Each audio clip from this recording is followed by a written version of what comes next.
The lake looked like polished stone at dusk, a mirror that forgot to tremble, and on its stillness a small wooden boat drifted, as if listening for a whisper older than wind. Pastor Douglas Wilson sat on the bow with the patience of a man who has rehearsed silence, his fishing line arcing into the glassy water and settling there like a thought he was willing to lose. The reel sighed, the cork bobbed, twilight came on in slow bands of copper and violet, and for a few stretched breaths, it seemed the world was content to be ordinary again. He set the rod aside, not abruptly, but with the care a carpenter gives a finished piece. Work done, judgment withheld.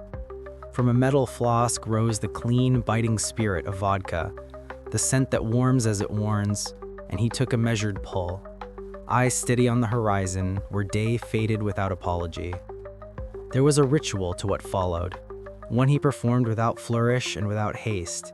He reached for a glass bottle, threaded a wick through its mouth, and tested the length with a butcher's economy, precise, practiced, exact. The match rasped, a tiny thunder in a world holding its breath, and the wick caught with a quick, obedient bloom. Flame made the bottle a heart, bright and beating in his hand.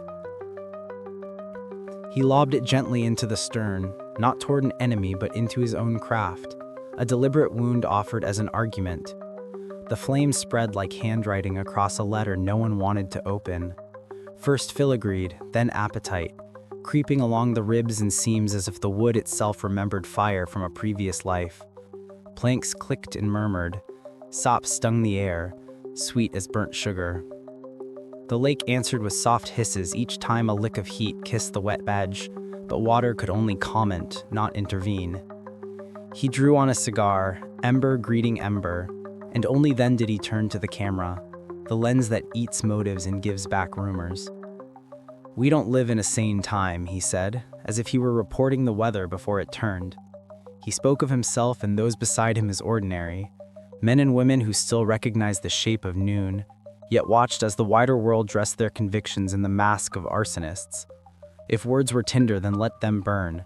If truth requires heat to be felt, then better the clean pain of flame than the slow freezing of a polite lie. It would have been easy to dismiss the moment as spectacle, but the fire was not a stunt. It was a thesis with smoke, a parable with splinters. For decades he had hammered the same nail, refusing the teaspoon approach to faith, the measured, manageable Sunday spoonful that never seasons Monday through Saturday. He wanted rule that walked both sides of the street, cradle and council, porch light and city light. Lordship that did not make way for a clipboard and a smile just because power arrived wearing credentials. Surveys could frown, pews could thin, the graphs could lean the wrong way. Still he would speak, a lit match held to a field of dry grass, knowing some winds only rise when there is flame to carry. The hull groaned softly as heat found glue lines and old paint blistered into tiny moons. Smoke curled into his hair like an old hymn remembering its refrain. He talked of a nation that had forgotten its first grammar, and of governments thought, whether they admit it or not, carry a morality in their bones. No law is neutral, he said. Neutrality is a flattering synonym for vacancy, and empty thrones do not stay empty. Something always sits down, even if it has to call itself nothing to be allowed in the room.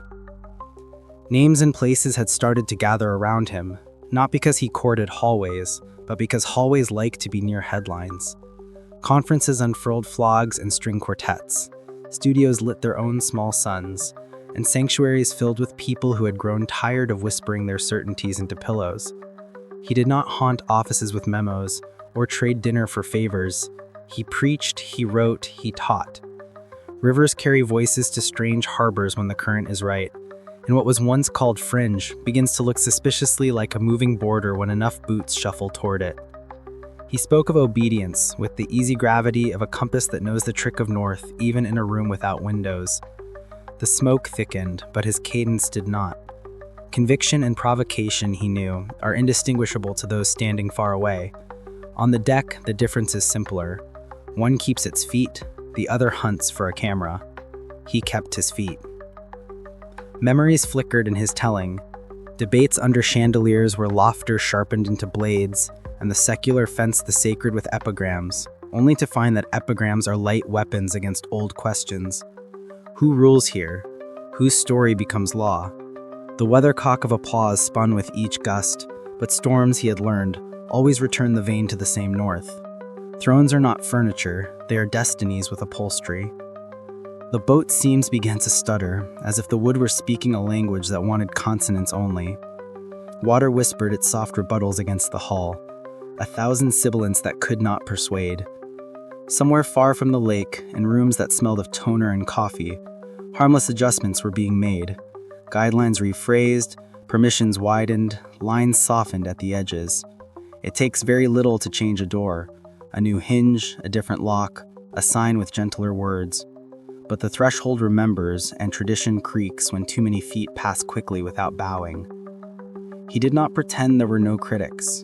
Some called his posture siege rather than shepherding, a hunger for rule dressed in the vocabulary of care.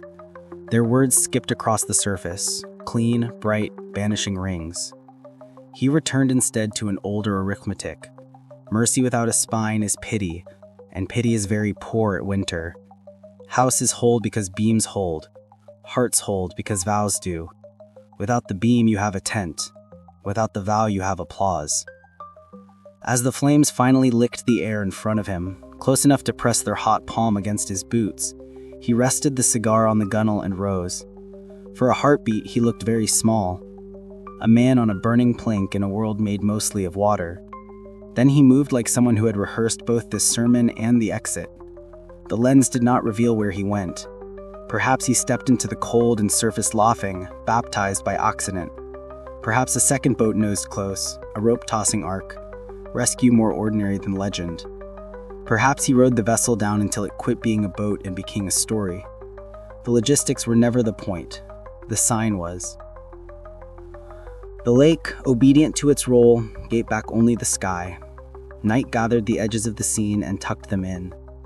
"We don't live in a scene time," he had said, and the fire's crackle agreed like a choir, answering its own first note. Yet what lingered was not panic, but a hard, bright serenity, the look of a man who knows which world he belongs to, and will accept smoke in his clothes as the price of saying so out loud. Some messages are ink, others are flame. On that still water, the sermon was both, and the air will remember it long after the ashes sink.